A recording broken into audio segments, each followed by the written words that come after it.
స్వర్గీయ దామోదరం సంజీవయ్య గారు ఆంధ్రప్రదేశ్ ముఖ్యమంత్రిగా పనిచేశారు.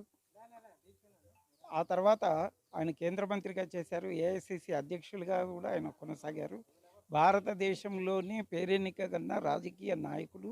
అంతేకాకుండా నిస్వార్థపరుడు. ఈ ఇండ్లు చూస్తేనే అర్థమవుతుంది ఆయన ఆయన ఎంత త్యాగమూర్తి అని, ఎంత నిస్వార్థంగా ప్రజలకు సేవ చేశాడని. ఇంతకుముందు రాజకీయం అంటే ప్రజలకు సేవ చేయడమే రాజకీయ లక్షణంగా ఉండేది. ఇప్పుడు ఆ రాజకీయాలు రంగులు మారిపోయినాయి. ఊసరవెల్లి కదా రంగులు మార్చినట్టు రంగులు మారిపోయి లాస్ట్కు రాజకీయం ధోరణి వ్యాపార ధోరణిలోకి వెళ్ళిపోయింది. కాబట్టి ఇలాంటి పరిస్థితులలో ఇలాంటి మహానుభావుని పేరును కర్నూలు జిల్లాకు పెట్టాలని కోరడం చాలా సమంజసమైనటువంటి విషయం. అదేమి అసమంజసమైన కోరిక కాదు.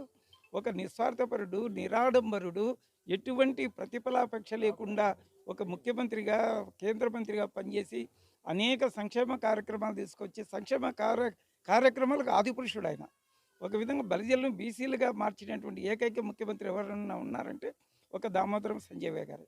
అందుకు బలిజలందరూ కూడా ఈ రోజుకు ఆయనకు కృతజ్ఞతలు తెలియజేస్తూనే ఉంటాము.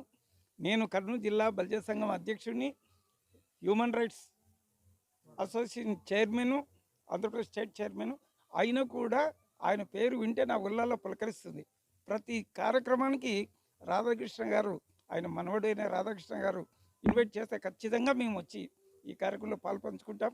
అంతేకాకుండా ఈ కర్నూలు జిల్లాకు ఆయన పేరు పెట్టేంత వరకు ఈ పోరాటం ఆగదు.